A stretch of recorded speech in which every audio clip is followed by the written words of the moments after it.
நேயர்கள் அனைவரையும் ஜெயா பிளஸ் தொலைக்காட்சியினுடைய ஏன் என்ற கேள்வி விவாத நிகழ்ச்சிக்காக நான் உங்கள் அனைவரையும் வரவேற்கிறேன். இந்நிகழ்ச்சியில் துறை சார்ந்த ஆளுமைகளுடைய எண்ண ஓட்டங்களை இன்றைய தலைப்பில் விரிவாக விவாதிப்பதற்காக நாங்கள் இங்கே மிக முக்கியமாக எடுத்துக்கொள்ளக்கூடிய தலைப்பு ஒரு தேசிய அனர்த்தம், தேசிய பேரிடராக அறிவிக்கப்படுமா வயநாடு நிலச்சரிவு, வருமுன் காக்குமா மத்திய மாநில அரசுகள். இப்படி ஒரு தலைப்பை நாங்கள் பேச வேண்டிய கடப்பாடும் பொறுப்பும் இருக்கிறது. சற்றேறக்குறைய 4 தினங்கள் கழிந்த பின்பு கூட நேற்று இரவு கூட புதை மணலில் பல உயிரோடு 4 பேரை மீட்ட காட்சியை பார்க்க முடிந்தது. பச்சிளம் குழந்தையும் கூட மீட்கக்கூடிய ஒரு நிலை பார்க்க முடிந்தது. இந்த சூழலுக்கு யார் அறிவுபூர்வமாக பார்க்க போனால் குறை சொல்ல முடியாத ஒரு சூழல்கள், இயற்கையினுடைய கோர தாண்டவம். கடந்த காலங்களில் இயற்கை தன்னை நிரூபித்து கொண்டே இருக்கின்றது. என மிஞ்சிய சக்திகள் இந்த உலகத்தில் யாரும் இல்லை என்பது போல் உலகின் பல பாகங்கள், குறிப்பாக சமீப காலங்களில் பருவநிலையில் ஏற்பட்டிருக்கக்கூடிய மாற்றங்கள் இந்தியாவை மிக கடுமையாக தாக்குதலுக்கு சென்னை உள்பட பல நகரங்கள் வேறு வடிவங்களில் பார்த்து கொண்டிருக்கிறோம். இந்த நிகழ்வுகளில் ஏற்கனவே மனிதர்களினால் ஏற்படுகிற பலவேறு துயரங்கள், அவர்களாகவே இயற்கைக்கு செய்கின்ற அநீதிகளும், இந்த உலகில் மிகப்பெரிய பொருளீட்டுவதற்காக இயற்கையை அழிப்பதும் இதற்கான காரணங்கள் என்ற கருத்துகள் தற்போது இத்தனை உயிர்களை கொலை செய்த பிறகு, மனித படுகொலையாக இந்த நிகழ்வுகளுக்கு அப்புறம் அல்லது மரணித்த பின்பு இது பேசப்படுகின்றது. சர்வதேச அளவிலும் இது பெரும் செய்தியாக இருக்கின்றது. நேற்று நான் சர்வதேச அளவில் ஒரு செய்தியை பார்த்து 3000 பேர் இந்தியாவிலே மரணித்திருக்கிறார்கள் என்று DWD அந்த தொலைக்காட்சி தன் செய்தியை வெளியிட்டது. எனக்கு அதை பார்த்துவிட்டு நாம் இங்கே 150 300 என்று சொல்கிறோம், அவர்கள் இப்படி போடுகிறார்கள். இருந்தாலும் கூட 290 பேர் இதுவரை மரணித்திருப்பதாகவும் 250க்கு மேற்பட்டவர்களை காணவில்லை என்ற செய்தியும் சற்றேறக்குறைய உறுதி செய்யப்படுகிறது. இனி வருங்காலங்களில் இதை தடுத்து நிறுத்துவதற்கு என்ன செய்ய வேண்டும்? 4 கேள்விகளை நாம் முன்வைப்போம்.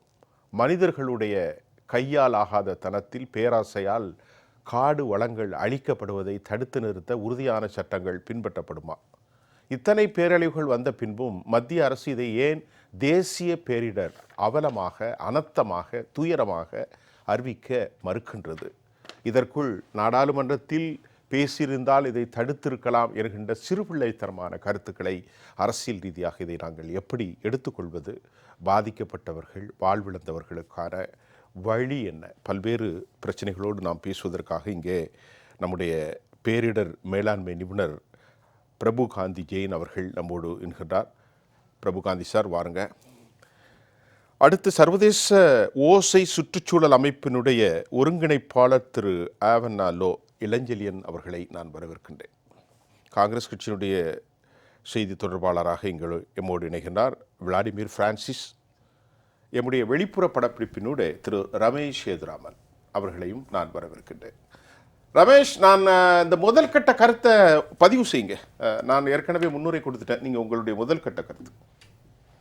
இது வரக்கூடிய காட்சிகள் கல்மனதையும் கரைத்தவர் அப்படின்னு சொல்லுவார். அந்த அளவுக்கு ஒரு கோர தாண்டவம் இங்கே அரங்கேறி இருக்கிறது. இந்த கோர தாண்டவம் அப்படிங்கிறது இது சுனாமி பார்த்தோம், அதுக்கப்புறம் இந்த 2015 அதை பார்த்தோம், அதை தொடர்ந்து லேட்டஸ்டா கூட பார்த்தோம். இந்த மாதிரி ஒவ்வொரு முறையும் மனிதன் தனது பேராசையால் செய்யக்கூடிய பல விஷயங்கள் அவனுக்கு எதிராக இயற்கையை சீற்றம் காட்டும் போது அது எந்த அளவுக்கு ஒரு பெரிய பாதிப்பை ஏற்படுத்துங்கிறத நம்ம பார்க்கணும். இதுல எந்த உயிர் போயிருக்கு, எந்த உயிர் இதுவாயிருக்குங்கிறதெல்லாம் முக்கியம். எல்லா உயிர்களுமே நமக்கு வேண்டியது முக்கியம்தான். இது மனிதர்கள் மட்டுமல்ல, ஈவன் ஒரு பாவமும் அறியாத விலங்குகள் அவையும் இதில் பாதிப்படைந்திருக்கிறது அப்படிங்கிறது தான் ரொம்ப ரொம்ப வருந்தத்தக்க விஷயம். இதுல நம்முடைய கடவுளிடம் பிரார்த்திக்க தான் முடியும். மீதி இருப்பவர்கள், காணவில்லை என்று சொல்பவர்கள் எப்படியும் உயிருடன் திருப்பி வரட்டும் அப்படின்றது. இங்க பிரச்சனை என்னன்னு பார்த்தா அரசியல் காரணம். ஒரு தனி மனிதர் இல்லைன்னா ஒரு குழுவாக ஒரு சிலர் ஒரு இடத்தை ஆக்கிரமித்து அதுல சட்டத்திற்கு புறம்பாக ஒரு சில வேலையை செய்யறாங்க அப்படின்னா முதலில் நடவடிக்கை எடுக்க வேண்டியது அரசு. அரசுக்கு எந்த அளவுக்கு பங்கு இருக்கோ அதை விட முக்கிய பங்கு சமூகத்துக்கு இருக்கு. இன்னொருத்தர் நீ இதையெல்லாம் செய்யக்கூடாதுன்னு சொன்னா வேற, ஓ நீ செய்கிறாயா நானும் போய் செய்கிறேன்னு சொன்னா இன்னொன்னு. இதே அடியொற்றி ஓகே இந்த இடத்துல வந்து இதெல்லாம் தப்பு பண்றாங்களா, இப்ப நாளைக்கு நமக்கு இந்த இடத்துல ஒரு ஓட்டு கிடைக்கும், அதை வந்து ஒரு அக்னாலேஜ் பண்றதுக்கு அரசு வந்து அதுக்கான, ஏன்னா இந்த இடத்துல வாழ்ந்தவங்களுக்கு ஓட்டு இருக்காம இருக்காது. ஓட்டு எப்படி வரும்? அரசு தஸ்தாவேஜுகள் நீங்க தயாராக இருந்தால் மட்டும்தான் வரும். அதுக்கு அரசு எப்படி அனுமதி கொடுத்தது? இந்த மாதிரியான அடுக்கடுக்கான கேள்விகள். சரி, குடும்பங்களாக ஒரு சிலர் போய் வாழறாங்கன்னா வேற, இந்த இடத்தை அப்படியே ஒரு சுற்றுலா தலமாகவும் இல்லைன்னா வந்து ஒரு மிகப்பெரிய பொருளாதார இதுங்கிற ஆஸ்பெக்ட்ல அவங்க பண்றாங்கன்னாக்க அதை எல்லாம் சரியாக பத்திரமாக பார்க்க வேண்டிய கடமை மாநில அரசுக்கு குறிப்பா இருக்கு. மத்திய அரசுக்கும் வந்து இதை வந்து செக் பண்ண வேண்டிய ரெகுலரான செய்ய வேண்டிய கடமை இருக்கு. அடுத்த முக்கியமான விஷயம்னு சொன்னாக்க, இந்த மாதிரியாக பேரிடர் வரும்போது நம்ம ஒவ்வொரு முறையும் சொல்றோம், நீங்க 20 சென்டிமீட்டர் சொன்னாலும் 50 சென்டிமீட்டர் சொன்னாலும் பாதிப்பு என்னவோ இருக்கதான் போகுது. ஏன்னா நீங்க 5 சென்டிமீட்டர் மழை பெஞ்சு கூட இதே நிலச்சரிவு ஏற்பட்டால் இதே உயிர்களுக்கு இந்த மாதிரியான ஒரு பிரச்சனை ஏற்பட்டிருப்பதற்கான வாய்ப்புகள் இருக்கு. அப்போ இந்தியா முழுக்கவே இந்த மாதிரியாக சொல்லக்கூடிய இடங்கள்ல இந்த கொடுக்கக்கூடிய ஒரு பேஸ்லைன், இந்த கைடன்ஸ் எல்லாத்தையும் தூர பறக்க விட்டு இங்கே தொடர்ந்து வந்து அத்துமீறல்கள் ஈடுபடும் போது அது அந்த அத்துமீறுபவர்களுக்கு மட்டுமல்ல அரசாங்கங்களுக்கும் இதில் பங்கு இருக்கிறதுன்னு தான் நம்ம பார்க்கணும். இதான் முதல் இதே மாதிரியான நிலைமை.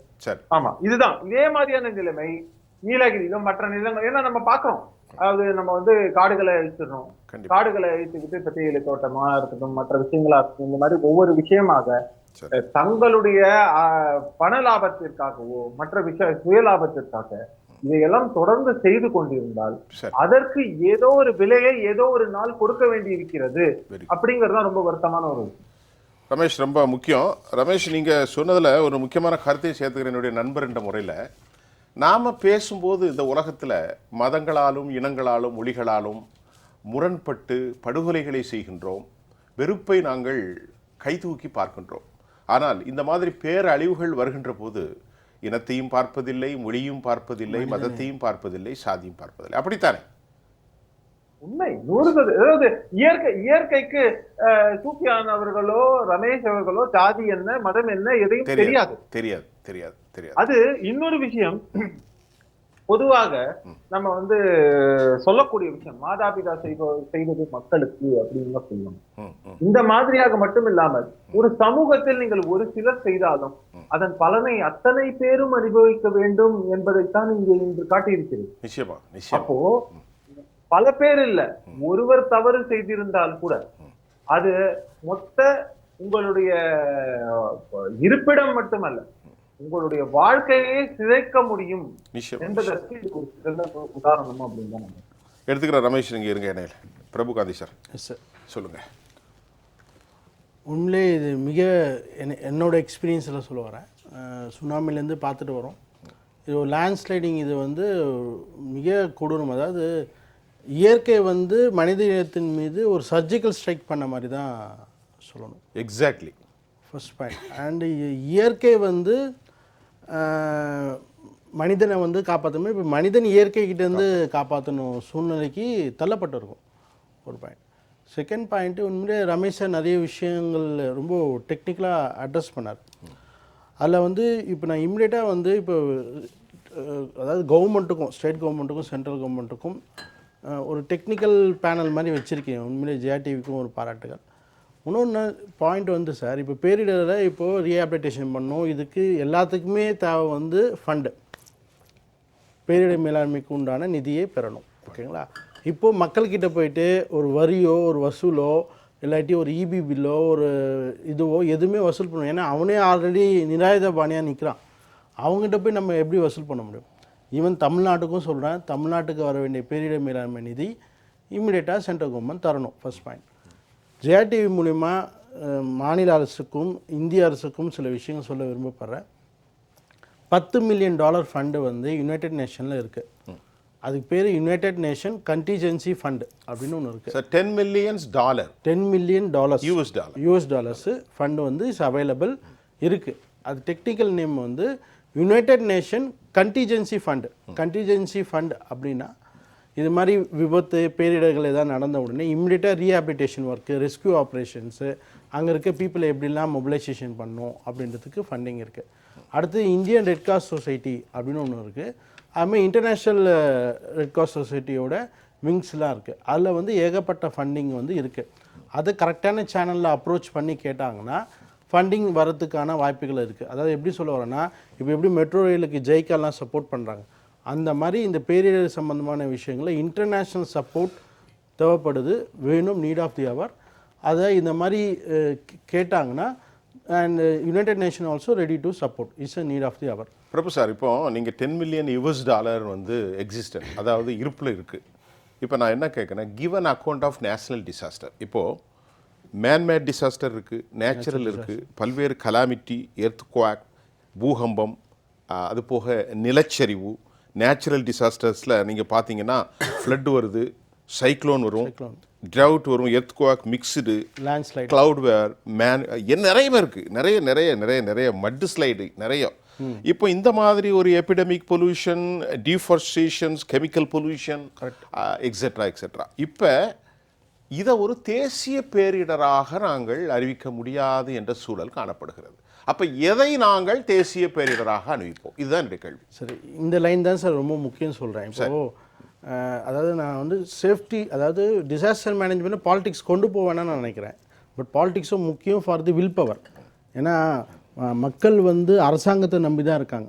அண்ட் டாபிக் வருமுன் காக்குமா மத்திய அரசு மனசு கொஞ்சம் வேர்டு காயினிங் பண்ணுற அதே வேர்டிங்க, government suppose to be an proactive not reactive. மக்களை காப்பாற்ற வேண்டியது மாநில அரசாங்கம், மத்திய அரசாங்கோடைய பிறப்பு தான். திருப்பி இன்னொரு பாயிண்ட் நான் சொல்லணும், நான் ஒரு பாசிட்டிவாக எடுத்துகிட்டு போகணுன்னு நினைக்கிறேன். கண்டிப்பாக ஒரு ஐஏஎஸ் ஐபிஎஸ் ஆஃபீஸர்ஸ் லெவலில், நேஷனல் லெவலில் பேரிடர்களை எப்படி கையாளணும், எப்படி செய்யணுன்ற ஒரு ட்ரைனிங் கன்சிஸ்டண்ட்டாக பண்ணணும். ஏன்னா இப்போ வயநாடில் 2 வாரமாக மழை பெஞ்சிருக்கு. திருப்பி லாஸ்ட் டைம் ஜேடிலையும் சொன்னேன், 2 வாரமாக மழை பெஞ்சிருக்கு. அங்கே இருக்கிற ஒரு 20,000 பேரை ஒரு சேஃபான இடத்துல மைக்ரேட் பண்ணி மொபிலைசேஷன் பண்ணி வைக்க முடியாதா? இதே தூத்துக்குடியில் வித்தின் 4 to 5 ஹவர்ஸில் 50,000 1 லட்சம் பேரை சேஃபான இடத்துக்கு பீப்புளால் மொபிலிட்டி பண்ண முடியுது. அப்போ ஒரு இடத்துல அரசு இயந்திரம் ஒர்க் பண்ணும்போது அந்த இடத்துல ஏன் ஒர்க் ஆகலை? செகண்ட் பாயிண்ட் வந்து சென்ட்ரல் கவர்மெண்ட் வந்து ஸ்டேட் கவர்மெண்ட்டுக்கு வார்னிங் அலர்ட்டு கொடுத்துருக்காங்க அப்படின்னு சொன்னாங்க. அப்போது அது ஏன் டிஸ்ட்ரிக்ட் லெவலில் போகல, ஏன் வார்டு லெவலில் போகல? கண்டிப்பாக. அப்போது some communication gap is sir. அந்த கேப்பை ஃபில் பண்ணல சார். ஒன்று சொல்கிறேன் சார், சென்ட்ரல் கவர்மெண்ட் ஸ்டேட் கவர்மெண்ட்டுக்கு மெசேஜ் பாஸ் பண்ணிட்டாங்க, ஆனால் அவங்க ரியாக்ட் பண்ணுறாங்களா இல்லையான்றதை மானிட்டர் பண்ணோம்ல, அதானே ஹோம் மினிஸ்ட்ரியோட வேலை. சரி, அகைன் சொல்கிறேன், it's connect with state private public partnership. And டிசாஸ்டர்னு வந்தாலே மல்டி மாடல் டிபார்ட்மெண்ட்டோட கோஆர்டினேஷன் வேணும். இந்த இடத்துல வருவாய் இருக்குது, மருத்துவம் இருக்குது, ஃபயர் டீம் இருக்குது, ரோட்ஸ் வேணும், இந்த மாதிரியான விஷயங்கள்.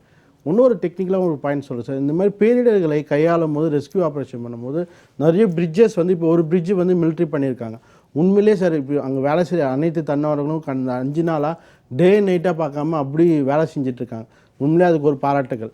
மிலிட்ரியை வந்து பிரிட்ஜு கட்டுறது மிலிட்ரியோட வேலை கிடையாதுங்க. நான் திருப்பி என்ன சொல்கிறேன்னா, ஒரு எல்என்டி மாதிரி உலகத்துக்கே லேண்ட்மார்க் ப்ரொவைட் பண்ணுற construction company Larsen and Toubro, Shapoorji Pallonji, அது மாதிரி நான் ஐம் நாட் மென்ஷனிங் அந்த மாதிரி இல்லை, அந்த மாதிரி கம்பெனிஸை இந்த மாதிரியான ஏரியாவில் பிரிட்ஜஸ் கட்ட விட்டிங்கன்னா 2 நாளில் 40 பிரிட்ஜு கட்டுவாங்க. ஓஹோ. நீங்கள் மெட்ரோ எல்லாம் பார்க்குறீங்களே, ஒரு இடத்துல வந்து காங்கிரீட் கியூப் இது பண்ணி அது ஸ்லாப்பாக ஒரு இடத்துல ப்ரீகாஸ்டிங் பண்ணி இன்னொரு இடத்துல போயிட்டு அதை அப்படியே எரெக்ட் பண்ணுறாங்க.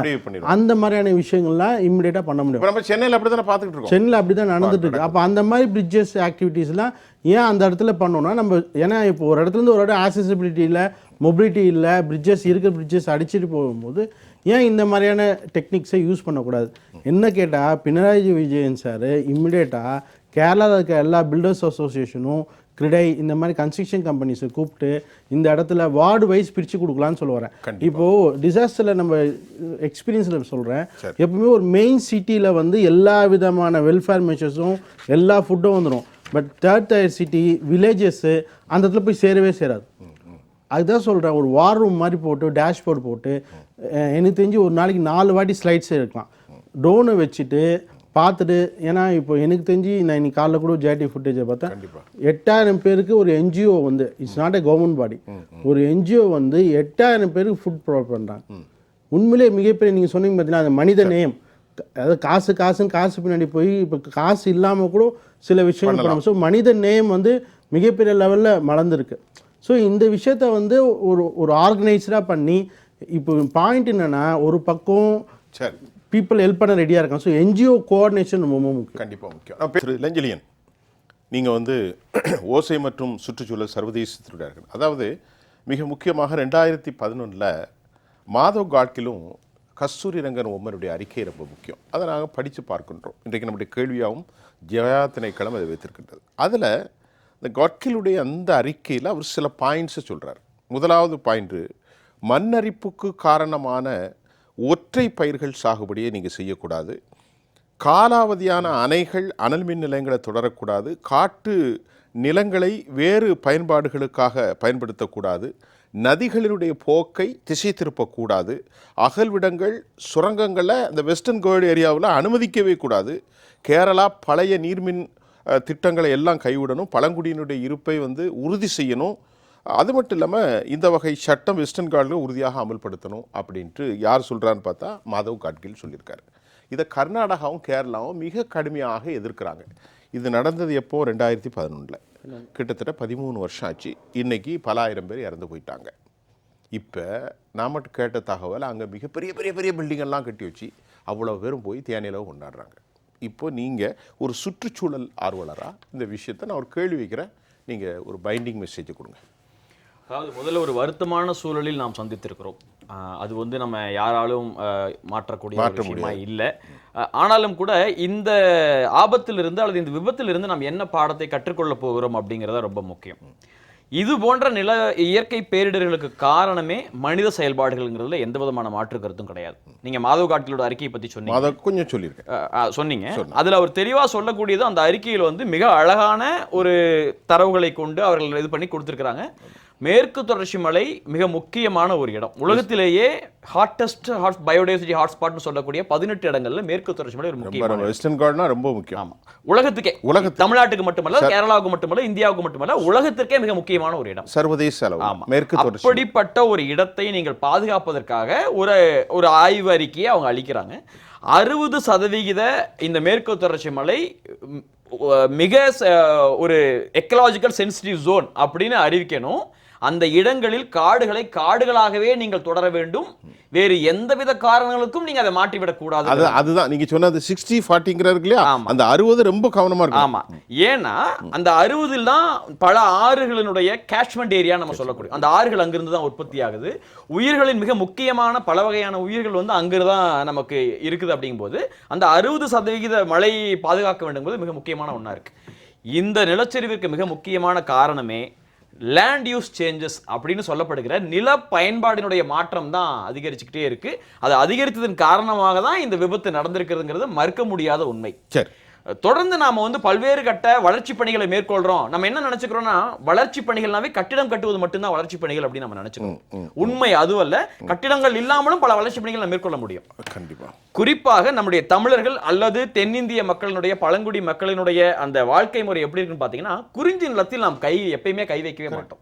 முல்லை நிலத்தை சில மாற்றங்கள் செய்வோம், நெய்தல் நிலத்தில் நீங்க சில மாற்றங்கள் செய்வோம், மருத நிலத்தில் நாம பல்வேறு விதமான விவசாய பயன்பாடுகள் செய்வோம். ஆனால் தமிழர்கள் ஒருபோதும் குறிஞ்சி நிலத்தில் கை வைத்ததே இல்லை. அதாவது நீங்க விளங்குற மாதிரி குறிஞ்சி நிலம் மலை சார்ந்த இடம். அப்போ நீங்க சமவெளி பகுதியில் செய்யக்கூடிய ஒரு வளர்ச்சி திட்டத்தை அப்படியே நீங்க கொண்டு போய் வயநாடு, குன்னூர், ஊட்டி போன்ற இடங்களுக்கு நீங்க பொருத்தி பார்க்கவே கூடாது. ஏன்னா அது வந்து ஒரு ஃப்ரெசைல் ஜோன். அது ஒரு தனிப்பட்ட மிக முக்கியமான ஒரு நிலமாக அது இருக்கிறது. அந்த நிலத்தில் நீங்கள் எந்த விதமான மாற்றத்தையும் செய்யக்கூடாதுங்கிறதான் பலாயிரம் ஆண்டுகளாக நாம தொடர்ந்துகிட்டு வர ஒரு நிமிஷம் பண்பாடு. தமிழ்நாட்டின் வறண்ட பகுதினா ராமநாதபுரத்தில் செய்கிற கன்ஸ்ட்ரக்ஷனை வயநாட்டில் செய்யவே கூடாது. நிச்சயமா குறிப்பா சொல்லணும்னா நீங்க கோயமுத்தூர்ல செய்யக்கூடிய கன்ஸ்ட்ரக்ஷன் ஒர்க் வளர்ச்சி பணிகளை ஊட்டியில செய்யக்கூடாது. வெறும் நீங்க 100 கிலோமீட்டர் தான் இடைவெளி, அவ்வளவுதான். அந்த 100 கிலோமீட்டருக்குள்ள நீங்க இங்க பண்றதை அங்க பண்ணக்கூடாது. அப்போ இதற்கு இப்போ நீங்க பாத்தீங்கன்னா வயநாட்டில் தொடர்ந்து ஆய்வுகள்லாம் நிறைய நடந்திருக்கு. 2018 ஜூலையில் நடந்த நிலச்சரிவுகளுக்கு பிறகு இந்திய புவியியல் நிறுவனம் அவங்க ஒரு ஆய்வு நடத்துது. இதற்கு காரணம் என்னன்னு, மலைப்பகுதிகளில் சாலை அமைப்பதற்காக அந்த சரிவுகளை மாற்றியதுதான் இந்த நிலச்சரிவுக்கு மிக முக்கிய காரணம். 2018லயே அந்த ஆய்வுகளை சொல்லிட்டாங்க. அதற்கு பிறகு அதுக்கு முன்னாடி 2013 2017 வரைக்கும் அந்த மழை பெய்யக்கூடிய அந்த தகவலை வச்சு அவங்க ஒரு ஆய்வு செய்யறாங்க. பெருமழை நாட்கள் அதிகரித்திருக்கின்றன, அதாவது குறைந்த நேரத்தில் மிக அதிக மேகவெடிப்பு போன்ற பெருமழை நாட்கள் வந்து ரொம்ப அதிகரிச்சிருக்கு. அப்ப நீங்க 2 நாட்கள்ல 57 சென்டிமீட்டர் நீங்க மழை பெய்யுது அப்படிங்கும்போது அதை யாராலும் தடுத்து நிறுத்த முடியாது. அப்போ நீங்க இந்த இயற்கை பேரிடரை தடுத்து நிறுத்த நம்மளால ஒருபோதும் முடியாது. அப்ப அதை எப்படி மேலாண்மை செய்யணும் அப்படின்னு நம்ம பார்க்கிறோம். அதாவது ஒரு சின்ன கேள்வி உங்களோடு, இப்போ இருக்க பென்சோபினான், கார்பன், அதாவது எமிஷன், இந்த உடைய காரணங்களால நான் படித்த ஆய்வில் சரியான கேளுங்க, அதிகபட்சமாக கடல் நீர் சமுத்திரத்திலேருந்து எவாப்ரேட் ஆகிறது. ஒரு குறிப்பிட்ட காலங்களில் அதில் மாய்ஸ்சரைஸ் ஆகி அது பெரிய அளவில், உதாரணத்துக்கு பார்த்தீங்கன்னா தூத்துக்குடியில் நடந்த அந்த இதில் காயல்பட்டினத்தில் ஒரே நாள் 95 சென்டிமீட்டர் மழை பெய்யுது. 95 சென்டிமீட்டர், 950 மில்லிமீட்டர். இப்போ நான் என்ன கேட்குறேன், எனக்கு ஒரு சின்ன டவுட்ஸ். காயல்பட்டினம் தூத்துக்குடி மாவட்டம், வயநாடுடைய நிலப்பரப்பு வேறு, இங்கே என்ன காரணங்களால் இந்த பொல்யூஷன் ஏற்பட்டது? அதாவது நீங்க இயற்கை பேரிடர்களுக்கு இனி காரணங்களை நீங்கள் தேடவே முடியாது. ஒவ்வொரு மாதமும், ஒவ்வொரு நாளும், ஒவ்வொரு ஆண்டும் நாம் இயற்கை பேரிடர்களை இனிமேல் சந்தித்துக் கொண்டே இருக்க போகிறோம். புவியை நாம் மீள முடியாத ஒரு கட்டத்திற்கு தள்ளிட்டு வந்துட்டோங்கிறது தான் உண்மை. புவி தன்னை தானே சரிப்படுத்திக் கொள்கிற சூழலிலிருந்து நம்ம கொண்டு வந்து ஒரு மனித உயிரினம், அதாவது இந்த உலகத்தில் பல்வேறு விதமான உயிர்கள் இருக்கின்றன, அதில் ஒரு சின்ன ஸ்பீசியஸ் தான் மனுஷங்கிற நம்ம. இந்த மனிதர்கள் அதை முடிந்த அளவுக்கு மாத்திட்டோம். நம்ம இனிமேல் புவி வந்து தன்னை தானே மீட்பு கொள்ள முடியாது.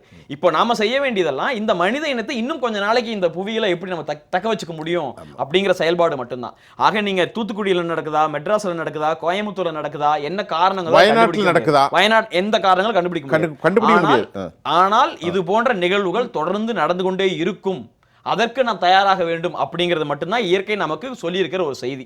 இதை சரி செய்யணும். எப்படி நம்ம கோவிட் பெருந்தொற்றில் நீங்க வீட்டை விட்டு வெளியில வந்தா உங்களுடைய உயிருக்கு ஆபத்துன்னு சொன்ன உடனே மக்கள் வீட்டுக்குள்ளேயே முடங்கி கிடந்தார்களோ, அப்படி நீங்கள் மலைப்பகுதிகளில் கட்டுமானங்களை நீங்கள் தொடரக்கூடாது. அப்படி தொடர்ந்தீர்கள் என்றால் சமவெளி பகுதிகள் பாதிக்கப்படும், பல்வேறு மக்கள் இறந்து போவார்கள் அப்படிங்கிற ஒரு பெரிய அந்த விஷயத்தை நாம் மனதில் வச்சுக்கிட்டா மட்டும்தான் இது போன்ற பேரிடர்களை நம்மால் சமாளிக்க முடியுங்கிறத உண்மை. தோழர் இளஞ்செழியன், இப்போ நம்ம வந்து அந்த இடத்துல வந்து அரசாங்கமே ஊக்குவிக்கிறது. சுற்றுலாத்துறை, மிகப்பெரிய கன்ஸ்ட்ரக்ஷன், அடுக்குமாடிகள், முதலிரவுக்கு செல்லக்கூடியவர்களும் கூட, மிகப்பெரிய செல்வந்தர்கள் கூட அங்கே ரெசார்ட்டுக்கு போகிறாங்க. அந்த அளவுக்கு இடங்கள்லாம் வந்து கம்பெனிகள் மிகப்பெரிய தாராளமாக அனுபவிக்கிறதாக செய்தி வருகிறது. நீங்கள் சொன்னீங்க, இந்த இயற்கை வளத்தை மாற்றாமல் இந்த கூடுதல், மனித கூடுதலுக்கு ஹட் அமைச்சு மரங்களை அப்படி வச்சு அதை மாதிரி செய்யறதுக்கு அரசு திட்டங்களை பரிசீலிக்குமா வருங்காலத்தில்? அதான் நம்ம சஸ்டைனபிள் டெவலப்மெண்ட்ங்கிற வார்த்தையை வந்து ரொம்ப தவறா புரிஞ்சுக்கிட்டு இருக்கோம். நாம் வந்து நீடித்த நிலையான வளர்ச்சிங்கிறதா சஸ்டைனபிள் டெவலப்மெண்ட். ஆனால் இங்கே இருக்கிற நம்ம இப்போதைய அரசுகளாகட்டும், அது மத்திய அரசாக இருந்தாலும் சரி, மாநில அரசு, இப்போ முதல்ல எல்லாரும் பேசும்போது இதற்கு மிக முக்கிய பங்கு அரசு தான் சொன்னாங்க. நிச்சயமாக இதற்கு மிக முக்கிய பங்கு வந்து அரசு தான். அரசு இதை தடுத்திருக்க முடியும். இந்த வளர்ச்சி பணிகளை இப்போ நம்ம மனித இனம் 2000-3000 ஆண்டுகளாக அந்த வயநாட்டில் இருக்கு, இன்னைக்கு நேற்று இல்லை. ஆனால் இந்த மாற்றங்கள் கடந்த 200 ஆண்டுகளில் மிக அதிகமாக நடந்திருக்கு. கடந்த 50 ஆண்டுகள் ரொம்ப ரொம்ப அதிகமாக நடந்திருக்கு. அப்போ இந்த 50 ஆண்டுகளில் நடந்த இந்த அந்த இயற்கை நிலத்தின் மீது சார் சொன்னாங்க, இயற்கை நமக்கு நடத்தியிருக்கிற சர்ஜிக்கல் ஸ்ட்ரைக் அப்படின்னு சொன்னாங்க. ஆனால் மனித இனம் தொடர்ந்து அந்த பகுதிகளில் இயற்கை மீது நிகழ்த்திய சர்ஜிக்கல் ஸ்ட்ரைக்கின் காரணமா இயற்கை கொஞ்சம் மூச்சு விட முடியுமான்னு பார்த்த ஒரு நிகழ்வு தான் இது. அப்படிதான் நான் பார்க்கிறேன். 1936ல ஒட்டுமொத்த காடுகளின் பரப்பளவு 85%, 58க்கு பின்பு அது 60%ஆக மாறி இருக்கிறது. இப்பொழுது அதை விட குறைவாகத்தான் போகும். ஆக மனிதர்கள் செய்கின்ற பெரும் தவறுகளுக்குத்தான் இந்த மண்ணெரிப்பு என்று நீங்கள் இந்த கருத்தை வைக்கிறீர்கள் மையமாக. தோழர் காங்கிரஸ் கட்சியினுடைய சார்பில் விளாடிமிர் பிரான்சிஸ், உங்களுடைய பார்வை, டிசாஸ்டர் மேனேஜ்மெண்ட்டு, ரமேஷ் சேதுராமன், நம்முடைய இளஞ்செழியன் எல்லாம் கருத்து, நீங்கள் இந்த விஷயத்தை, இவ்வளோ பெரிய பேரழிவை, சீரழிவை மனித குலத்திற்கு எதிராக ஏற்பட்டிருக்கக்கூடிய விவகாரத்தை எப்படி பார்க்குறீங்க? கண்டிப்பாக இது ஒரு மிக துயரமான ஒரு விஷயம்ன்றதுல யாருக்குமே மாற்று கருத்து இருக்க முடியாது.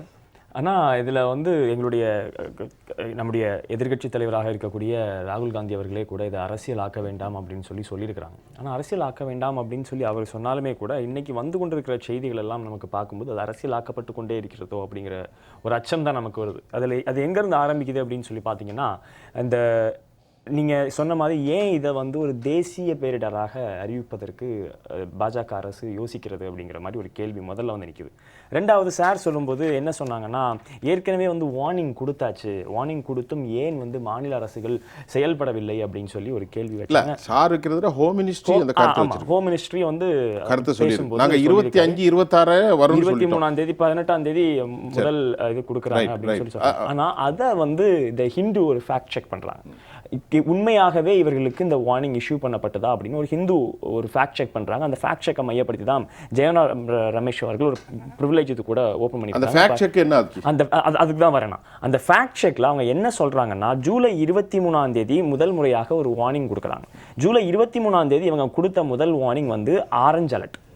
கேரளாக்கு இவர்கள் கொடுத்தது முதல் ஆரஞ்சு அலர்ட். 24, 25, 26 ஜூலை 24, 25, 26 கொடுத்தது எல்லோ அலர்ட். எல்லோ அலர்ட் வந்து ஆக்ஷன் எடுக்கணும் அப்படின்னு சொல்லக்கூடியது கிடையாது. இதுதான் அந்த நம்ம கொடுத்திருக்கிற அலர்ட்டுடைய வரம்பு. ரெட் அலர்ட் எப்போ வருதுன்னா, ஜூலை 30ஆம் தேதி 1:10 மணிக்கு, மதியானம் 1:10க்கு ஜூலை 30ஆம் தேதி காலையில் அந்த நிலச்சரிவெல்லாம் முடிந்த பிறகுதான் அங்கே போய் ரெட் அலர்ட்டே நம்ம கொடுக்குறோம். அப்போ ரெட் அலர்ட்டே கொடுக்காம நாங்கள் வார்னிங் கொடுத்துட்டோம், நாங்கள் இவ்வளோ பெரிய மழை பெய்ய போகுதுன்னு சொல்லிட்டோம் அப்படின்னு சொல்லி இந்த என்டையர் விஷயத்தை, அதாவது பாராளுமன்றத்தில் இந்த மாதிரி ஒரு பொய்யை சொல்வது அப்படிங்கிறது அபத்தத்துக்குரியதாக பார்க்குறேன். இன்னொன்று, நான் வந்து அந்த 23ஆம் தேதியும் சரி 24, 25, 26 தேதிகளுக்கு கொடுத்திருக்கிற வார்னிங்கை நான் பார்த்துட்டு இருந்தேன். இன்னைக்கு நம்ம 2024 உட்கார்ந்துக்கிட்டு மிக கதமான மழை பெய்யும், அதிகமான மழை பெய்யும், கனமான மழை பெய்யும், இந்த லாங்குவேஜ் இருக்குல்ல, இந்த லாங்குவேஜ் மூலமா நீங்க மக்களுக்கு என்ன சொல்ல வரீங்க? எவ்வளவோ டேட்டாக்கள் வந்துருச்சு, நம்மகிட்ட எவ்வளவோ மிஷின்ஸ் இருக்குது, நம்ம எல்லாம் டிஜிட்டல் இந்தியான்லாம் மாறுதட்டிக்கிட்டு இருக்கிறோம்ல. இத்தனை மில்லிமீட்டர் மழை பெய்தால் இவ்வளவு ஆபத்துக்குரியதுங்கிறது ஏன் உங்களால் சொல்ல முடியலை? இன்னும் இந்த ஐஎம்டின்னு ஒரு இது இருக்குல்ல, இந்தியன் மெட்ராலஜிக்கல் டிபார்ட்மெண்ட், அந்த மாதிரி கையாலாகாத ஒரு துறை இந்தியாவில் வேற ஒன்றுமே கிடையாது. இல்லை, கவர்மெண்ட் ப்ரைவேட் பண்ணுறாங்க. நாங்கள் சொல்கிறேன், உலகத்தில் 2000 கோடி ரூபாய் அலாட் பண்ணி இதெல்லாம் நாங்கள் வச்சிருக்கோங்கிறது பிரைம் மினிஸ்டர். அதனால என்ன பிரயோஜனம்? இந்த மக்களுக்கு என்ன பிரயோஜனம்? இன்னைக்கு 350 அதிகமான மக்கள் இறந்திருக்கிறார்களே, இதுக்கு நீங்க என்ன உங்களால என்ன உதவ முடிஞ்சது? இவ்வளவு பெரிய டிபார்ட்மெண்ட் வச்சிருக்கீங்க, அந்த டிபார்ட்மெண்ட்ல இருந்து உங்களுக்கு கிடைக்கிற டேட்டால இருந்து உங்களால மக்களுக்கு ஒரு பிரிவென்டரி மெஷரை கூட உங்களால சொல்ல முடியலன்னா உங்களுக்கு எதுக்கு இவ்வளவு காசு? ஏன் இதை நான் திரும்ப திரும்ப கேட்கிறேன் அப்படின்னா, உலக நாடுகள் எல்லாம், அதாவது நிலச்சரிவுகளை ப்ரெடிக்ட் பண்ண முடியாதுங்கிறது யாருக்குமே மாற்றுக்கிறது கிடையாது. இந்த இடத்தில் இந்த அளவுக்கு நிலச்சரிவு நடக்க போகுதுன்றது யாராலையுமே ப்ரெடிக்ட் பண்ண முடியாது. ஆனா இவ்வளவு மழை பெய்யும், இத்தனை மில்லிமீட்டர்கள் மழை பெய்வதற்கு வாய்ப்பு இருக்கிறதுன்றதை ப்ரெடிக்ட் பண்றதுங்கிறது காலங்காலமா பல நாடுகள் பண்ணிக்கிட்டு இருக்கு. இதை விட கொடுமை என்ன தெரியுமா? இந்த இந்திய ஐஎம்டியை விட இந்த பிரைவேட் வெதர்மேன்ஸ் எல்லாம் இருக்காங்க, உங்களுக்கு தெரியும், ட்விட்டர்ல எல்லாம் ஃபேஸ்புக்ல எல்லாம் இருக்காங்க, பிரதீப் ஜான் மாதிரியான ஆட்கள் எல்லாம் இருக்காங்க. இவங்க ப்ரெடிக்ட் பண்றது ஐஎம்டி ப்ரெடிக்ட் பண்றதை விட ரொம்ப அக்யூரேட்டா இருக்கு. எப்படி ப்ரெடிக்ட் பண்ண முடியுது? அப்போ 1000 கோடிகளை நீங்க செலவு பண்ணி ஒரு டேட்டாவை உங்களுக்கு கொடுத்து மக்களுக்கு ஒரு பிரிவென்டிவ் மெஷர் அனௌன்ஸ் பண்ண முடியலன்னா நீங்க எல்லாம் எதுக்கு இருக்கீங்க நான் கேட்கிறேன். ஒன்னு. ரெண்டாவது, நேஷனல் டிசாஸ்டரா நீங்க அனௌன்ஸ் பண்றதுனால இதுல என்ன ஒரு இது நடக்கும்னா, பிரான்சிஸ், நான் முதல்ல சில கேள்வி கொண்டேன்.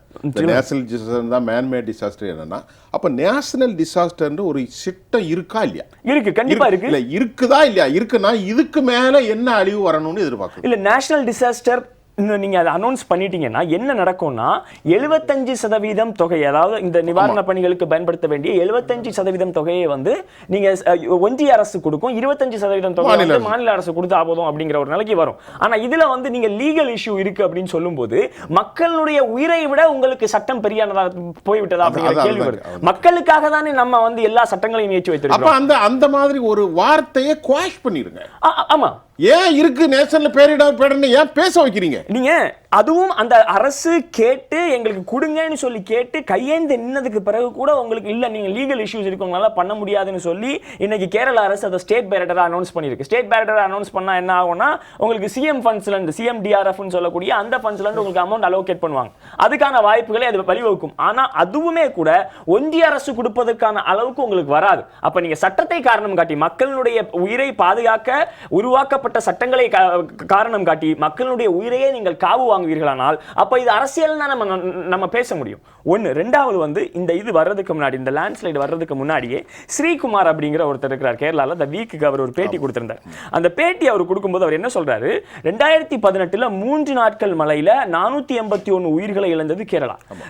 அதே மாதிரி நீங்க 2019, 21, 22 சொல்லி ஒவ்வொரு வருஷங்களும் அங்க உயிரிழப்புகள் நடந்து கொண்டே இருக்கிறது.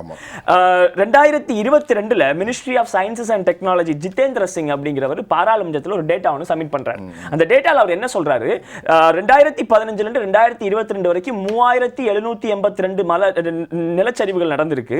அதுல 2239 நிலச்சரிவுகள் கேரளால மட்டும் நடந்திருக்கு. 59.2% நிலச்சரிவு கேரளா மாநிலத்தில் மட்டும் நடந்திருக்கிறது அப்படின்னு சொல்லி அவர் டேட்டா. இது ஆல் இந்தியா ஃபிகர். பாராளுமன்றத்தில் ஜிதேந்திர சிங் என்கிற முன்னாள் அமைச்சர் சப்மிட் பண்ண ரிப்போர்ட். அப்போ இது வந்து நான் ஏன் இதை நான் கோட் பண்ணேன் அப்படின்னா, அப்போ உங்ககிட்ட இந்த டேட்டா இருக்கு. அந்த மாநிலம் நிலச்சரிவுகளுக்கு prone for landslides உங்களுக்கு தெரியும். அப்போ அதை பிரிவென்ட் பண்றதுக்கு நீங்க என்ன பண்ணீங்க? அதே ஸ்ரீகுமார் தான் சொல்றாரு. அதை பிரிவென்ட் பண்றது who will take a response? அதற்கான பொறுப்பும் கடப்பாடும் நீங்க யார்கிட்ட கேட்கறீங்கன்னு முதல்ல சொல்லணும். மக்களால் தேர்ந்தெடுக்கப்பட்ட மாநில அரசு இதற்கு பொறுப்பா அல்லது மத்திய அரசு பொறுப்பா? இதில் யாரு பொறுப்பேற்கிறதுன்னு பாத்தீங்கன்னா, குறிப்பா நீங்க கேட்ட கேள்வி, இந்த இதெல்லாம் வச்சு பிரிவென்டிவ் மெஷர் எடுக்கிறதுக்கு யார் பொறுப்பெடுக்கணும் அப்படின்னு சொல்லி கேட்குறீங்க. இது பொறுப்பெடுக்கிறது மத்திய மாநில அரசுகளுக்கு இதுல கண்டிப்பா பொறுப்பு இருக்கு. கண்டிப்பா கலெக்டிவ் டியூட்டி தான். அதுல யாருக்குமே மாற்று கருத்து இருக்க முடியாது. ஆனா இந்த ட்ரைனிங், இந்த இதை கொண்டு அடித்தட்ட மக்களிடம் கொண்டு போய் சேர்க்கிறது அப்படிங்கிற வேலைகளை மாநில அரசுகளால் செய்ய முடியுமானா அவங்க கிட்ட அதுக்கான நிதி ஆதாரங்களும் அதற்கான ஃபெசிலிட்டிஸும் இல்லை அப்படிங்கிறது தான் நம்ம ஏற்றுக்கொள்ளப்பட வேண்டிய உண்மையா இருக்கு. அப்ப இங்க தான் வந்து அந்த ஸ்ரீகுமார், அந்த பேரிடர் கன்சல்டண்டா இருக்கக்கூடிய அந்த ஸ்ரீகுமார் என்ன சொல்றாருன்னா, அவரே வந்து கிட்டத்தட்ட 10 ஸ்டடிஸ் சப்மிட் பண்ணியிருக்காராம். இந்த எப்படி இதை ப்ரிவென்ட் பண்றது, இந்த ஹசார்டஸ் ஜோன் மேப்ல எல்லாம் மார்க் பண்ணி எங்க வந்து அதிகமான பாதிப்பு வரும், அப்படி வந்தா நம்ம அதுக்கு என்ன பண்ணணும் அப்படிங்கிறது மாதிரி ஒரு 10 ஸ்டடிஸ் சப்மிட் பண்ணியிருக்காராம். ஆனா அது வந்து இங்க ஒரு ஆய்வுக்குட்படுத்தப்பட்டு அதை வந்து நீங்க இம்ப்ளிமெண்ட் பண்றதுக்கான டேட்டாக்களையும் அதுக்கான முடிவுகளையும் எடுக்க வேண்டியது ஒன்றிய அரசு தான். நீங்க எடுத்து அதை மாநில அரசு கிட்ட சமர்ப்பிச்சு மாநில அரசை வச்சு நீங்க செய்ய சொல்ல வேண்டியது ஒன்றிய அரசுடைய வேலை.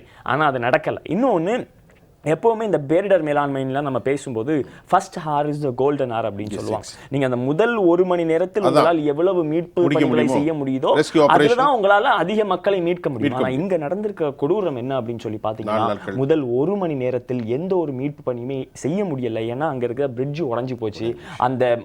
அந்த வில்லேஜுக்குள்ள, அந்த கிராமத்துக்குள்ள இவங்களால போகவே முடியல அப்படிங்கிறதெல்லாம் மிகப்பெரிய அபத்தம். இது எங்க போய் ஏன் இதை வந்து மிகப்பெரிய அபத்தம்னு சொல்றேன்னா, உங்களுக்கு தெரிஞ்சிருக்கணும் உங்ககிட்ட இருக்க டேட்டா இவ்வளவு மழை வரப்போறதுங்கிறத ப்ரெடிக்ட் பண்ணியிருந்திருக்கணும். நீங்க அதை மாநில அரசுக்கு சொல்லியிருந்திருக்கணும். ஆர்மியை நீங்க ரெடியா வச்சிருந்திருக்கணும். மக்கள் அங்கிருந்து நீங்க நீக்கிருக்கணும். இது எதையுமே செய்யாம இந்த அளவுக்கு வந்ததுக்கு பிறகு நடந்துருச்சு அப்படின்னு சொல்லி நம்ம பண்றது அப்படிங்கிறது ரியாக்ஷனரி மெஷரா தான் பார்க்கிறேன். எந்த ஒரு பேரிடரையும் நம்ம ரியாக்ஷனரியாவே இருந்துகிட்டு இருந்தோம் அப்படின்னா முடிவு மட்டுமில்ல, அடுத்து வர்றதை நம்மளால ஸ்டாப் பண்ண கூட முடியாது அப்படிங்கிறது தான் உண்மையா இருக்குது.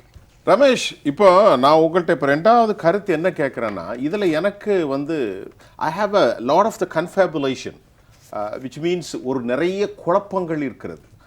இதில் நான் உங்கள்கிட்ட இந்த முறை கேட்குறது ரமேஷ்ட, அரசியல் விளையாடுகிறதா, தேவையற்ற விவகாரங்கள். மிஸ்டர் ராகுல் காந்தி இதை முன்னமே சொல்லியிருந்தா தடுத்திருக்கலான்னு ஒரு பிஜேபி எம்பி பேசுவதையும் நாங்கள் எடுத்திருக்கோம். உயிர் போயிட்டு இருக்கு. இந்த மாதிரி அரசியல் சித்து விளையாட்டுகள் யார் பேசினாலும் சரி, அது பாஜகவா காங்கிரஸா கம்யூனிஸ்டா என்பதல்ல. இதெல்லாம் எப்படி நம்ம பார்த்துக்கிறது இந்த மாதிரி ஒரு துயரமான சூழல்ல? இல்ல, இப்போ அரசியல் இருக்கக்கூடாது அப்படின்னு நம்ம எல்லாரும் விரும்புவோம். ஆனா ஒரு சில நேரங்கள்ல அரசியல் தேவைப்படும், பெரு நேரங்களில் தேவைப்படுகிறது. ஆனால் மக்கள் அனைவரும் ஒற்றுமையாக இருக்கணும்.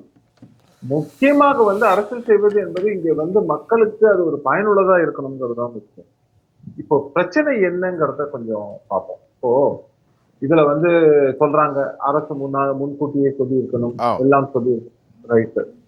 நான் என்ன கேட்கிறேன், இது எல்லாத்துக்கும் அரசு சொல்றதுக்கு முன்னாடி இங்க இருக்கக்கூடிய விதிமீறல்களை மாநில அரசு கவனித்திருக்க வேண்டுமா, அதுக்கான நடவடிக்கை எடுத்திருக்க வேண்டுமாங்கிறது தெரியும். நான் என்ன கேட்கிறேன், வெள்ளம் வந்தது தமிழகத்துல வந்தப்ப கூட அதை கூட வந்து தேசிய பேரிடரா அறிவிக்கிறோம் அப்படின்லாம் சொன்னாங்க.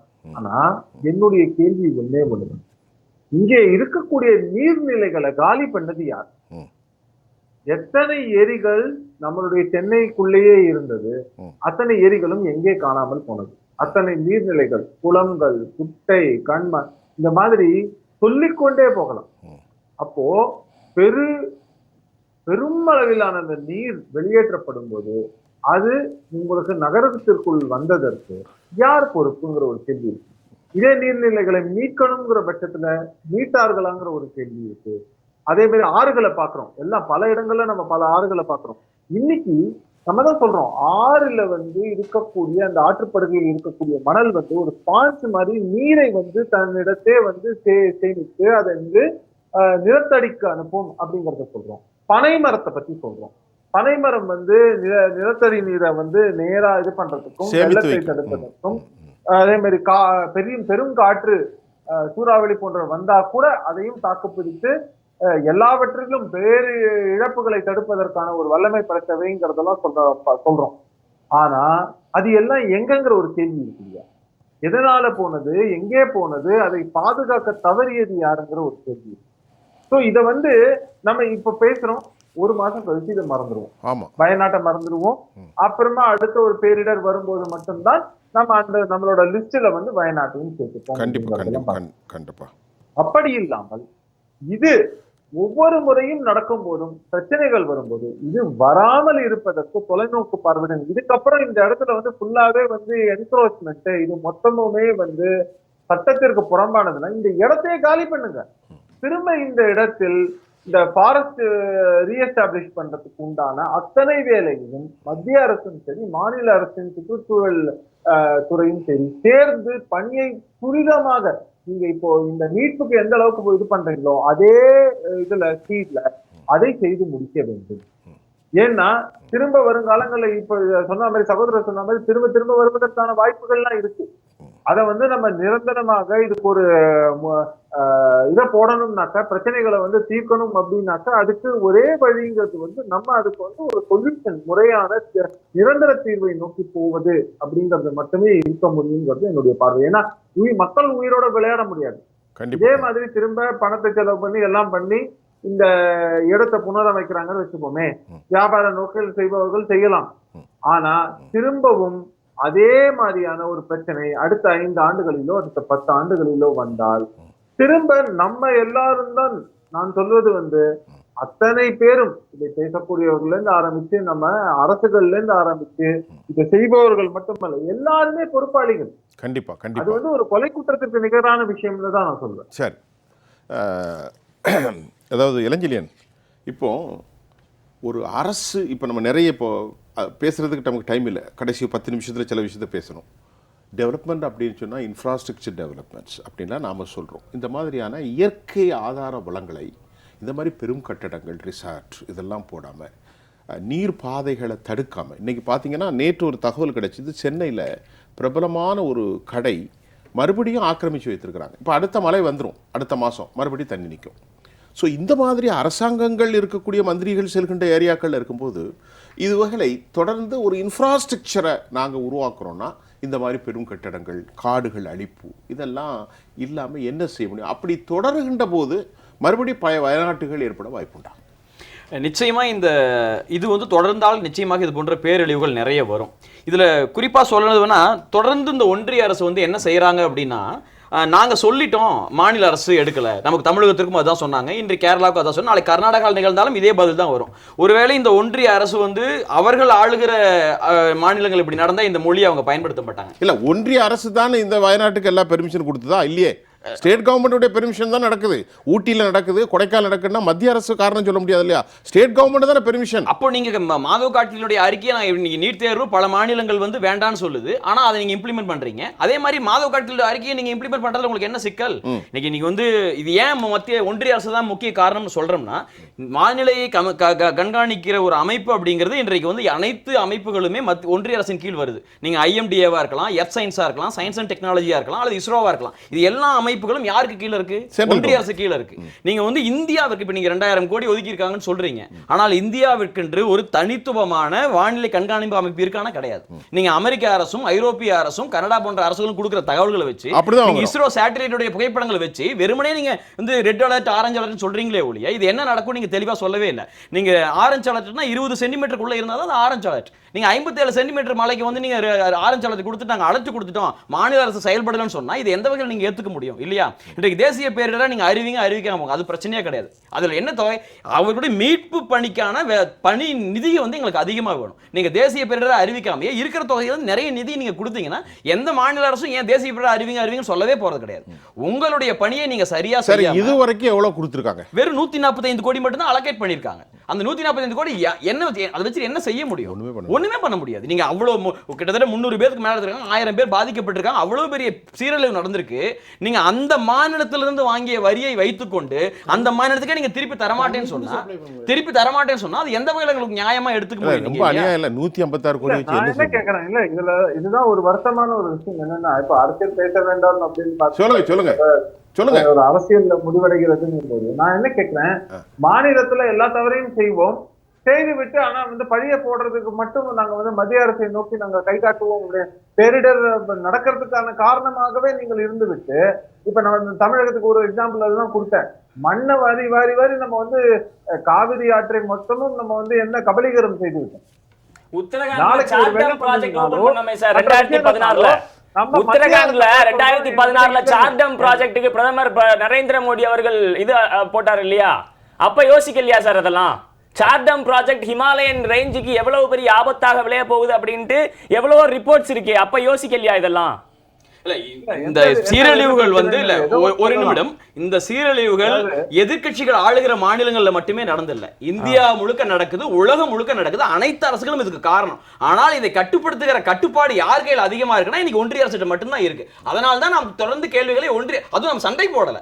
நாம் எல்லாரும் ஒரு நாட்டில் வாழ்கிறோம், எல்லாம் சகோதரர்கள். பாதிக்க போது சென்ட்ரல் கவர்மெண்ட் ஆபீசர் விட்டு போயிடாத. என்னுடைய பிரச்சனை நடக்கிற பொழுது நான் என்னுடைய அப்பாட்ட கேட்கிற மாதிரி தான் நான் ஒன்றிய அரசு கேட்கிறேன். என்ன ஏன் நீங்க காப்பாத்தல? உங்க கட்டுப்பாட்டுல உங்க கட்டு இருக்கே, நீங்க ஏன் இப்படி பண்றீங்கன்னு கேட்கறேன் ஒழிய. பெரிய கேலி கூத்து என்ன தெரியுமா? சர்ச்சஸ், டெம்பிள், மாஸ்க் எல்லாமே அடிச்சு போயிருக்கு. கொஞ்சமாவது மனிதர்கள் திருந்துங்கப்பா, திருந்து. இயற்கைக்கு வந்து தெரியாது சார். நான் வந்து இது வந்து கேரளாவா, தமிழ்நாடா, பிஜேபி ஆளுதா, டிஎம்கே ஆளுதா, ஏடிஎம்கே ஆளுதா எல்லாம் அதுக்கு தெரியாது. அடிச்சு தூக்கி இயற்கை எங்கெல்லாம் மனித மீறல்கள் நடந்திருக்கோ, இயற்கை மீது நடந்திருக்கோ அங்க அதை வந்து கொஞ்சம் தன்னை சரி செய்கிற அமைப்புல செய்யதான் செய்யும். அப்போ தொடர்ந்து இதை கட்டுப்பாட்டில் வைத்திருக்கிற ஒன்றிய அரசு நிச்சயமாக இதற்குரிய சரியான நடவடிக்கை எடுக்கலனா இது எல்லா மாநிலங்களிலும் நிகழும். அப்போதும் இவர்கள் என்ன சொல்லுவாங்கன்னா, நாங்க சொல்லிட்டோம், மாநில அரசு செய்யல, தேசிய பேரிடர் அறிவிக்க மாட்டோம். ஏன்னா தேசிய பேரிடர் அறிவிக்கிறதுக்கான ஒரு தெளிவான வரைமுறை உங்ககிட்ட கிடையாது. நீங்க இன்னும் எத்தனை நடந்தாலும் தேசிய பேரிடர் அறிவிக்கவே மாட்டீங்க. தேசிய பேரிடருக்கு வழியே இல்ல. நிச்சயமாக அதில் தெளிவான வரையறை நீங்க தேசிய பேரிடர் மேலாண்மை சட்டத்துல இல்ல. அப்ப நம்ம அங்க மூன்றில் ஒரு மாநிலத்தில் இருக்கக்கூடிய மூன்றில் ஒரு பங்கு பாதிப்பு. நான் என்ன கேட்கிறேன், இடைவேளை வந்துருச்சு. இப்ப நம்ம இவ்வளவு பெரிய உலகமே அதிசயிக்கக்கூடிய இந்த வயநாட்டை பார்த்து அறிவிக்கவில்லை. நம்ம அண்ணாச்சி, அவர் பேர் என்னது, ஸ்டாலின் ஐயா அவர்கள் 27,000 கோடி கேட்டார் தூத்துக்குடியில. எங்கேருந்து கொடுப்பாங்க? தேசிய பேரிடரே இல்லையே. இருக்கா இல்லையா? தேசிய பேரிடர் ஒன்று இருக்கா இல்லையா? பிரபுட்ட தான் கேட்கணும். இருக்கு. ஸோ பர்டிகுலராக ஜேடிவி மூலிமா ஸ்டேட் கவர்மெண்ட் சென்ட்ரல் கவர்மெண்ட்டுக்கும் இந்த பேரிடர் நிதி பெறுறதுல பெரிய டெக்னிக்கல் ப்ராப்ளம் இருக்குது. அது என்சிசிஎஃப்னு ஒன்று இருக்குங்க, நேஷ்னல் கலாமிட்டி கண்டிஜென்சி ஃபண்ட். அதாவது பேரிடர் நிதியே இப்படியும் கேட்டால் கொடுப்பாங்க. எனக்கு தெரிஞ்சு 500 to 6,000 கோர்ஸ் வரைக்கும் வித்தின் 10 டேஸில் வரதுக்கு வாய்ப்பு இருக்குது. அந்த ப்ரொசீஜர் அந்த போர்ட்டலில் போயிட்டு அப்ளை பண்ணணும், அதுதான் முக்கியம். அப்படி பண்ணால் தான் அது கிடைக்கும். இன்னொரு பாயிண்ட்டு நான் ஓப்பனாக சொல்கிறேன், சென்ட்ரல் கவர்மெண்ட் வந்து சென்ட்ரிக்காக எல்லா ஸ்டேட்டுக்கும் ஒரு எமர்ஜென்சி மிட்டிகேஷன் ஃபண்டு மாதிரி ஒரு 500 கோர்ஸ் வந்து ரிசர்வில் கொடுக்கணும். ஏன்னா இனிமேல் வருஷம் பொங்கல் தீபாவளிலாம் எப்படி வருதோ அது மாதிரி ஏதாவது ஒரு பேரிடர் வரதான் போகுது. அந்த டைமில் இப்போது ரோட்டில் போகுது சார், ஒரு ஆக்சிடென்ட் பார்க்குறோம், நம்ம வந்து வண்டி நிறுத்திட்டு அவங்க எல்லாம் சேஃபாக நினச்சி தான் போவோம், புரியுதுங்களா? என்னை பொறுத்த வரைக்கும் சேஃப்டி இன்ஜினியரிங்லும் டிசாஸ்டர் மேனேஜ்மெண்ட்லும் பர்மிஷன்ற ஒரு மெத்தடாலஜியே கிடையாது. உயிரை காப்பாற்றணும். உயிரை காப்பாற்ற வேண்டியது மாநில அரசோடைய மத்திய அரசோடைய முதலாய கடமை. அதை தவிர வேறு எதுவுமே கிடையாது. ஓப்பனாக சொல்லுவேன், வயநாடு ஓட்டு லிஸ்ட்டை எடுத்து பாருங்கள், 70% மேலே ஆள் கலையிருப்பாங்க. அந்த 3000 பேருக்கு மேலே இறந்துருக்கான்ற நீங்கள் சொன்ன நியூஸ் வந்து எனக்கு தெரிஞ்சு 300% கரெக்ட். ஏன்னா அங்கே இப்போ ஒன்று நேற்று நான் அந்த இங்கிலீஷ் சேனலை பார்த்துட்டு எனக்கு ஒன்றும் 3000 பேர் அந்த அசஸ்மெண்ட் தான் சார் கரெக்டு. நான் திருப்பி சொல்கிறேன். ஏன்னா அந்த ஃபுட்டேஜ் லேண்ட்ஸ்லைடு கிட்டத்தட்ட 14 to 50 மீட்டர் ஹைட்டுக்கு அந்த ஸ்லைட்லாம் வந்திருக்குன்னா டெப்ரிஸ்லாம் அங்கெல்லாம் போய் மக்களை காப்பாற்றவே முடியாது சார். சார் அதாவது ஒரு land erosion, soil erosion, water erosion 3 erosion ஒரே டைமில் அட்டாக் பண்ணி சார். மழையே வந்து கல் நெஞ்சு மனசுன்னு சொல்லுவாங்க பார்த்தீங்கன்னா, அந்த கல் நெஞ்சே உரிக்கிற அளவுக்கு சார். ரெட் அலர்ட் பற்றி சொல்கிறோம் சார். ரெட் அலர்ட்டில் இத்தனை கியூபிக் மழை பெய்யும், 100 சென்டிமீட்டர் மழை பெய்யும்னா அது இன்டூ கியூப் 2000 மடங்கு அதிகமாக பெஞ்சிருக்கு, போயிட்டே இருக்கும். 2000 மடங்கு அதிகமாக பெஞ்சிருக்கும் போது is an assessment sir. Central government climatic change சம்மந்தமாக R&Dக்கு நிறைய ஃபண்ட் ஒதுக்கணும். பேரிடர் மேலாண்மைக்குன்னு தனி நிதியை ஒதுக்கணும். நீங்கள் பேரிடர் மேலாண்மைக்கு நிதியை ஒதுக்கலைன்னா நீங்கள் எனி டெவலப்மெண்ட் பண்ணாலும் திருப்பி போய் ஜீரோவில் தான் நிற்பீங்க. மறுபடியும் கட்டடங்கள் திருப்பி ஜீரோவில் தான் போய் நிற்பீங்க. ஓகேங்களா? ஸோ பேரிடர் மேலாண்மைக்குன்னு தனி பாலிசி டிரைவ் பண்ணி எல்லா டிபார்ட்மெண்ட்டையும் அதை கனெக்ட் பண்ணணும். நீங்கள் பேரிடர் மேலாண்மை வருவாய் என்று இதுன்னு பார்த்தா அது ஒன்று சொல்கிறேன் சார். பேரிடர் மேலாண்மையை ஸ்கூல் பாடத்திட்டங்களும் சேருங்க, ஸ்கூலில் சேருங்க, காலேஜில் சேருங்க. சார் ஒரு IAS ஆஃபீஸர் சார் 3 பேர் செத்துறாங்க சார் அண்டர் கிரவுண்டில். அதுக்கு என்ன காரணம்? ஒரு ஆஸ்பிரண்ட், ஒரு IAS ஆஃபீஸர் தண்ணியே காப்பாற்றிக்க முடியல, அவன் போய் எப்படி சார் மக்களை போய் காப்பாற்ற போகிறான்? இது காரணம் என்ன? அவங்களுக்கு புரிதல் இல்லை. IAS IPS ஆஃபீஸர் தப்பாக சொன்னீங்க, அவங்களுக்கு புரிதல் இல்லை, இக்னரன்ஸ் இல்லை. இப்போ நான் ஓப்பனாக சொல்கிறேன், இந்த 400 உயிரை அந்த இடத்துல என்ன தாசில்தாராக போட்டிருந்தா கூட கண்டிப்பாக மிஞ்சி போனால் ஒருத்தர் 2 பேர் தான் வந்திருப்பாங்க. நான் எல்லாருமே சேஃபாக எவாக்குவேட் பண்ணியிருப்பேன். நன்றி பிரபு, உங்களுடைய நிறைய கருத்து எடுத்துக்கிறேன். 2019 எங்களுடைய ராகுல் காந்தி தலைவர் அவர்கள் ஒரு எக்ஸ் வலைத்தளத்தில் ஒரு ட்வீட் ஒன்று போட்டிருந்தார். என்ன போட்டிருந்தாருன்னா, இந்தியாவில் வந்து அதுவும் சுற்றுச்சூழல் தினத்தன்று இதை போட்ட ட்வீட் இது. இந்தியாவில் சுற்றுச்சூழல் சார்ந்த பிரச்சனைகள் அரசியலாக்கப்படுவதில்லை, அரசியலாக்கப்படாததால் அந்த பிரச்சனைகளை நம்ம பிரச்சனைகளாக பேசுவதே இல்லை அப்படின்ட்டு ஒரு ட்வீட் போட்டிருந்தோம். அப்படி 2019 அரசியலாக்கப்பட வேண்டும், அரசியலாக்கினா தானே பேசப்படும். இன்னைக்கு வந்து அதாவது எல்லாமே அரசியல் தாங்க. இந்த நாட்டில் நடக்கக்கூடிய ஒவ்வொரு இதுவுமே அரசியல் தான். அப்போ இப்படிப்பட்ட சுற்றுச்சூழல் பிரச்சனைகளை, குளோபல் வார்மிங்கிறது ஒரு மிகப்பெரிய விஷயம், ஒரு மிகப்பெரிய பொலிட்டிக்கல் இஷ்யூவா பார்க்க வேண்டியது. ஆனா அந்த பொலிட்டிக்கல் இஷ்யூவை நம்ம பேசவே இல்லாததுனால தான் இன்னைக்கு இந்த அளவுக்கு நம்ம கொண்டு வந்து விட்டுருக்கு. அப்போ இந்த சுற்றுச்சூழல் மாறுதல், இந்த பூமி வெப்பமயமாகுதல், இதுல எல்லாம் வந்து மிக மிக கவனம் செலுத்த வேண்டிய இடத்துல நம்ம இன்னைக்கு இருக்கிறோம். ஆனா நம்ம பிரதமர் அவர்களுக்கு குளோபல் வார்மிங்லயோ இல்ல வந்து கிளைமேட் சேஞ்சிலையோ நம்பிக்கையே இல்லை அப்படிங்கிறது தான் நம்ம 2014 அவர் சொன்னதுலேருந்து நம்ம புரிஞ்சுக்க வேண்டியது இருக்கு. இதுல முக்கியமா ஒரு விஷயம் என்னன்னா, இந்த இன்னைக்கு நடந்துட்டு இருக்குது இல்லையா, கன்ஸ்ட்ரக்ஷன்ஸா இருக்கட்டும், எதுவா இருந்தாலும் சரி, இந்த கன்ஸ்ட்ரக்ஷன்ஸ் எல்லாமே நம்ம அவுடேட்டட் டேட்டா வச்சு பெர்மிஷன் கொடுத்துருக்காங்க. எல்லாரும் இல்ல, நம்ம எல்லாருமே வந்து பெர்மிஷன் கொடுக்கறதெல்லாம் பத்தி பேசணும். பெர்மிஷன் கொடுக்கிறதுக்கு அவங்க அவுடேட்டட் டேட்டாவை தான் யூஸ் பண்ணிட்டு இருக்காங்க. அதாவது இன்னைக்கு நடந்த இந்த கிளைமேட் சேஞ்சஸ்னால இன்னைக்கு ஒரு நாள் அதிகமான மழை பெய்யுது அப்படின்னா யூசுவலா பெய்யறதை விட அதிக சதவீதத்தில் மழை பெய்யுது அப்படின்றத நம்ம இன்னைக்கு புரிஞ்சுக்க முடியுது டேட்டால இருந்து. அப்போ இவ்வளவு இன்டென்சிட்டியில ரெயின் இருக்குது அப்படின்னா அதுக்கேற்ற மாதிரி அந்த கன்ஸ்ட்ரக்ட் பண்ண வேண்டிய தேவைகளும் இங்க இருக்குது. அப்போ அந்த இதெல்லாம் ஃபாலோ பண்ணி தான் நீங்க பெர்மிஷன் கொடுக்குறீங்களா அப்படிங்கிற ஒரு மிகப்பெரிய கேள்வி இங்க வந்து நிக்குது. சோ அப்ப இதுக்கு எல்லாமே நம்ம பதில் சொல்லாம இந்த பேரிடர் மேலாண்மை இல்ல இந்த மாதிரி ஒரு மிகப்பெரிய டிசாஸ்டர் நடந்ததுக்கு பிறகு மட்டும்தான் நம்ம அதை பற்றி பேசுவோம் அப்படின்னா கண்டினியூஸா நம்ம மக்களை இழந்துகிட்டே தான் இருக்க போகிறோம். இதுக்கெல்லாம் ஒரே ஒரு தீர்வு, prevention is better then cure. வருமுன் காப்போம். சார், நிறைவா என்ன சொல்ல போறீங்க? அதுவும் குறிப்பாக தமிழ்நாட்டுக்கு என்ன சொல்ல போறீங்க? நீலகிரி, கோவைக்கெல்லாம் ஒரு பெரிய அறிவிப்பே வந்திருக்கு, நீங்க கவனமா இருக்குன்னு சொல்லி பயனலாம். இது வந்து கேரளாவில் நடந்தது, நாளை நம்முடைய மலைப்பகுதிகளிலும் நடப்பதற்கான பெரிய தூரங்கள் ஒன்றும் இல்லை. நிச்சயமாக நம்முடைய மத்திய மாநில அரசுகள் வந்து இதில் கவனம் செலுத்தி இதை முன்னெச்சரிக்கை நடவடிக்கையாக பல விஷயங்களை செய்தால் மட்டும்தான் இது போன்ற பேரிடர்கள் வந்து நாம் தப்பிக்க முடியும். இன்றைக்கு தொடர்ந்து ஒன்றிய அரசு வந்து இப்போ பீகாருக்கு வெள்ள தடுப்பு பணிக்காக 15,000 கோடி ரூபாயை உங்களால் பட்ஜெட்டில் ஒதுக்க முடிந்த உங்களால் தென்னிந்திய மாநிலங்களுக்கு பேரிடர் நடந்த பிறகு கூட ஒரு குறிப்பிட்ட தொகையை உங்களால் தர முடியலன்னா இது உங்களுக்கு மனதில்லை அப்படிங்கிறது மட்டும் தான் காட்டுதே ஒழிய வேறு எந்த காரணமும் கிடையாது.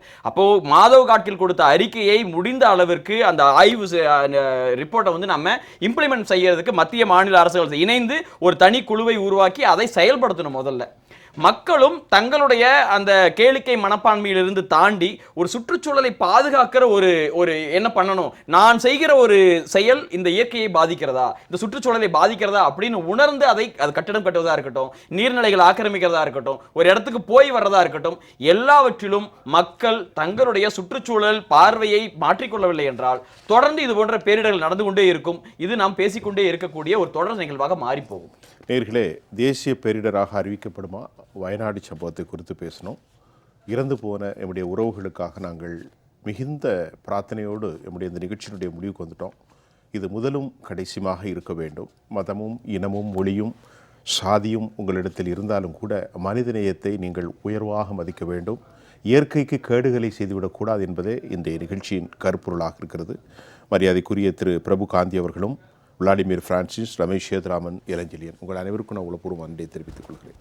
மீண்டும் மற்றொரு களத்தில் நான் உங்களை சந்திக்கின்றேன். அதுவரை உங்கள் அனைவரிடமிருந்தும் நான் உங்கள் சுஃபியான், ஜெயா பிளஸ் தொலைக்காட்சிக்காக நன்றி. மீண்டும் சந்திப்போம்.